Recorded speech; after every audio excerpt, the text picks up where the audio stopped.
Hey gang, and welcome back. Just a reminder, you can now use the promo code MTGMudsta, all caps, at flipsidegaming.com. You'll get 10% off orders over $10 and help with the channel at the same time. No, I didn't screw up the thumbnail. There are 2 Xenagos decks. In fact, 3 of the 4 decks are Theros block gods. And if you think about it, all of the decks have indestructible commanders. I'm playing my Phenax God of Deception deck, and I keep an opener with 2 islands, 2 swamps, Memory Lapse, Swan Song, and Thought Vessel. Matt is playing his Xenagos God of Revels deck, and he keeps a hand with Command Tower, Mountain, Soul Ring, Sylvan Library, Sneak Attack, Kadama's Reach, and Fyndhorn Elves. Trevor is also playing Xenagos, and he keeps an opener with Shivan Oasis, Mountain, Spinerock Knoll, Chaos Warp, Greater Good, and Rampant Growth, while Mike is playing his Tajic Blade of the Legion deck and keeps a hand with 3 mountains, Flamekin Village, Tamio's Journal, Mentor of the Meek, and Scarecrow. I win the die roll and start us off. For my first turn, I play an island and pass. Matt plays Command Tower and taps it to cast Fyndhorn Elves. Trevor plays Shivan Oasis, which comes into play tapped and passes turn. Mike plays Flamekin Village but doesn't have an elemental, so it comes into play tapped and passes. For my turn, I play another island and cast Thought Vessel. I then paid 2 life to cast Gitaxian Probe without any mana to look at Matt's hand.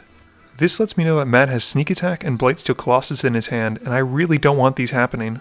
For Matt's turn, he plays a mountain, and Trevor manages to guess based on my reaction that Matt has Sneak Attack, Blightsteel, or at least both in his hand.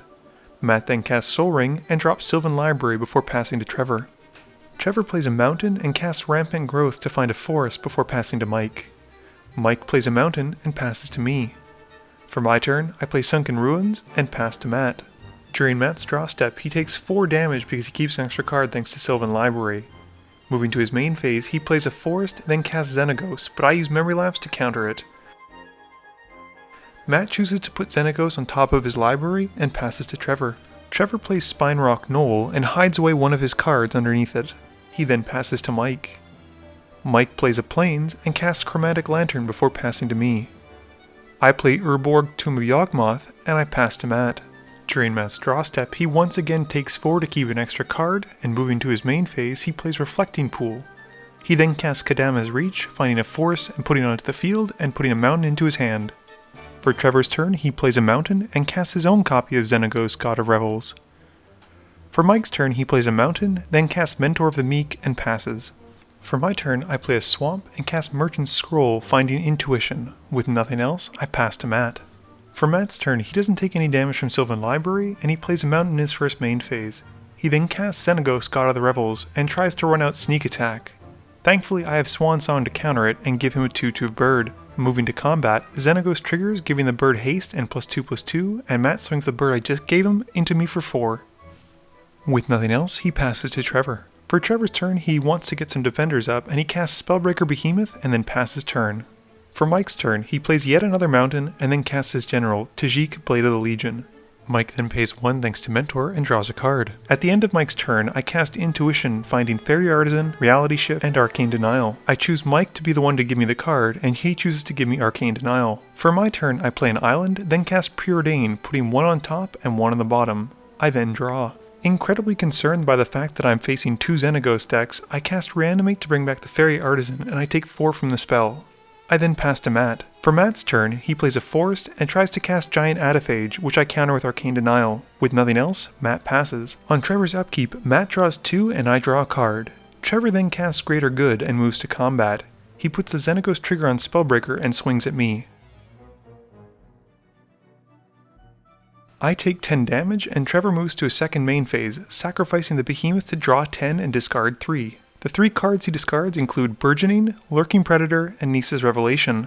Trevor then plays Game Trail, revealing Cinderglade, then activates the Spinerock Knoll and casts See the Unwritten. He reveals 8 cards and chooses Tyrant's Familiar, which I get a copy of the dragon thanks to Fairy Artisan. Moving to his end step, Trevor has to pitch a few cards and discard down to 7 before passing to Mike. For Mike's turn, he plays another mountain and casts Impact Tremors. He then casts Tamio's Journal and passes to me. For my turn, I play Drownyard Temple and cast my general, Phenax, God of Deception. With nothing else, I pass to Matt. For Matt's turn, he plays a mountain, then casts Artisan of Kozilek. In response though, I tap my Tyrant's Familiar token to mill myself for 7 cards. I then realize that Artisan's ability is on cast and not enter the battlefield, so I can't cheat out any creatures. Matt however does, and he's able to bring back his giant Ataphage. This triggers Fairy Artisans, which gives me a copy, which I then immediately lose as Artisan enters the battlefield. Matt then moves to his combat step, and he puts Xenagos' trigger on the Ataphage and swings at me. I block with my Artisan token, but I still take 5, which allows Matt to get a second copy of the giant Ataphage. With nothing to do in his second main phase, Matt passes to Trevor. For Trevor's turn, he plays Cinderglade and casts Moldgraph Monstrosity, which I get a copy of thanks to the Artisan. It's at this point that Trevor becomes concerned about what's in my graveyard and wants to look at it. Moving to combat, Trevor puts the Xenagos trigger onto the Monstrosity and swings the Monstrosity at Mike and the Tyrant's Familiar at Matt. The Familiar triggers when attacking, dealing 7 damage to Matt's original copy of Giant Ataphage. Mike chumps with Tajic, taking only 14, and Matt chumps the Familiar with his bird, which I might add I gave to him. Moving to Trevor's second main phase, he has nothing to do and passes to Mike. On Mike's upkeep, he gets a clue thanks to Tamio's journal. Then, moving to his main phase, he plays another mountain, doing his best impression of a mono-red EDH deck. Mike then plays Mirrorsmith and pays 1 to draw thanks to Mentor of the Meek. I also get a copy of Mirrorsmith at the cost of a copy of my Moldgraph Monstrosity because who wants to bring back creature cards? Impact Trigger also triggers and we all take 1. Mike then casts Scarecrow and we have to resolve a few triggers. First, I get a copy thanks to my Fairy Artisan. Then Mike gets to pay 1 to draw a card thanks to Mentor of the Meek. And he pays another 1 to create a mirror token thanks to Mirrorsmith. This results in 2 impact triggers occurring and everyone takes 1 damage per trigger. With nothing else, he passes to me. For my turn, I play Cephalid Coliseum and I pay 1 blue, sacrificing a land to draw 3 and pitch 3. I pitch 3 lands from my hand and then cast Soul Ring and follow it up with 1000-Year Elixir before passing to Matt. For Matt's turn, during his first main phase, he drops Blood Mist, a sweet enchantment in Xenagos. He then casts Chandra's Ignition, targeting his Ataphage, and in response, I tap my copy of Scarecrow to mill myself for 2, and then sacrifice it to draw a card. Sadly, that card is not a counterspell, and all of Matt's opponents and their creatures take 7 damage. With the Ignition still in the stack, I choose to mill myself for a further 2, tapping my Artisan before they die.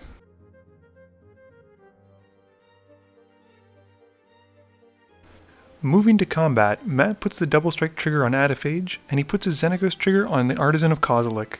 He decides to swing the Ataphage at me and the Artisan of Kozilek at Trevor. Since I have no blockers, I realize I'm pretty much dead, so I start to pack my stuff up, but Trevor has other things in mind. He first responds by sacrificing his Moldgraph Monstrosity to greater good.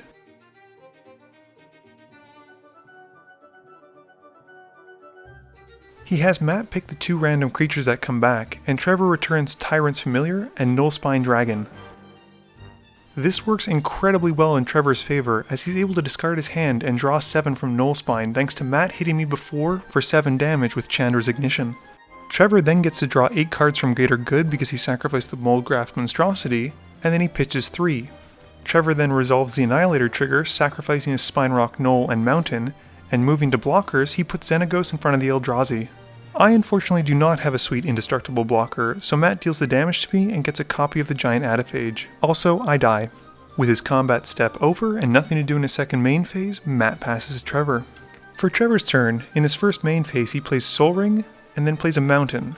He then casts Stalking Vengeance and moves to combat. He puts the Xenagos trigger on the Nullspine Dragon and swings the Dragon, Xenagos, and Stalking Vengeance at Mike. Trevor doesn't forget about Matt though, and he swings the Tyrant's Familiar at him, dealing 7 damage to one of Matt's tokens. Matt takes 7 and Trevor is able to deal enough to Mike to kill him. During his second main phase, Trevor then sacrifices Xenagos, the Dragon, and the Familiar to Greater Good, which allows Stalking Vengeance to deal the remainder of Matt's life worth of damage. Game review time. This is probably going to be the last time you see my Phenax deck, unless I come up with a better way to build it. I'm aiming to make either the Scarab God, Dragonlord Silumgard, or something else in Dimir colors. I just can't seem to make it work, and it's really not a playstyle I'm enjoying. It was an interesting experience playing against 2 Xenagos God of Revels decks. Trevor did a fantastic job of winning the game. I was super impressed with his lines of play, and considering how well it worked with even just a little bit of luck, he was able to turn around from a very slow start into a huge game-winning presence. I particularly loved his Moldgraph Monstrosity, Greater Good, Nullspine Dragon line, even though it was pretty much luck-based. It's plays like that solidify my love for EDH. Matt's Xenagos deck was just as aggressive as Trevor's, but unfortunately he had the misfortune of me Gitaxian probing him early on and picking him as the main threat. He also did go full tilt on me after I countered his sneak attack, and I can't really blame him. Unfortunately for Mike, when you're playing against two Xenagos decks, their creatures are going to get pretty huge and oftentimes have trample, double strike, and haste. That means that small creatures, even if they're indestructible, are not going to cut it. I think he would have been in a better position had there been a board wipe or two, but unfortunately the only one who cast a board wipe was Matt, to his advantage. Please be sure to tune in every Monday at 11 AM Eastern Standard Time for a guaranteed new video, with a second video popping up sometime during the week. You can also follow me on Twitter at MTGMudsta, or check me out on Twitch at twitch.tv/MTGMudsta. This video is brought to you in part by support from my Patreons. If you're looking for a way to help out the channel, please be sure to visit the link below or in the About section. As always, thank you guys for watching, and please be sure to like, comment, share, and subscribe for more.